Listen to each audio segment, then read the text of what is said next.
Hello, Marco. Today I saw on the news where a 12-year-old little girl was being bullied by one of her schoolmates as a 12-year-old little boy. The little girl was getting called names, flat-chested, transgender, and the little boy on the way home from school was flicking ice cream onto the little girl as she tried to walk home from school. Now, the stepdad of this 12-year-old little girl decided he was going to confront the kid, talk to him. He confronted the child. The little boy wouldn't quit running his mouth, so the stepfather smacked him right in the face. And of course, he got arrested. I can't say I condone of an adult smacking a 12-year-old little boy, but I will say this: bullies suck. And if there were a time that I would condone an adult man smacking a 12-year-old little punk bully, it would be that time. This is a 12-year-old little girl who every day gets bullied by this little boy.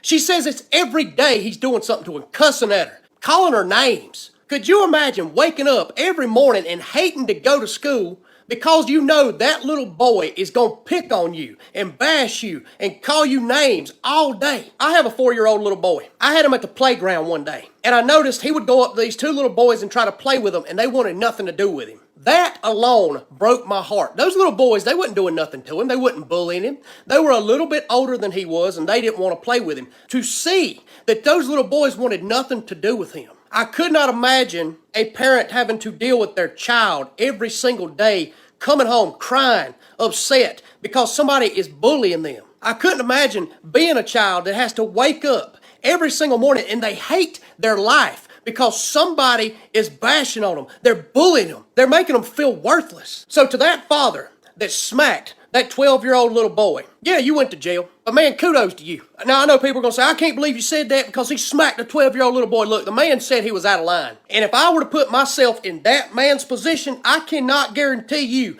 if that little boy was bullying my child and I tried to talk to him about it and he started mouthing off at me, I can't promise you that I wouldn't rear back and smack that little punk across the face. I never really got picked on or bullied when I was growing up, but I do remember in the 6th grade breaking up with this little girl. And her and all her little girlfriends bashed on me, man. Straight up bashed on me, called me names, everything else. And I tell you what, that scarred me. It really, truly did. That broke my little heart. As a 6th grade little boy, that was one time that they did that. And that made me feel absolutely worthless, man. I came home and I cried like a little baby that day because they were calling me names. It hurt. I got bullied one day and it scarred me that bad. What I went through in that one day, there's children going through that every single day of their life. And no child should have to go through that. God bless y'all. I love you.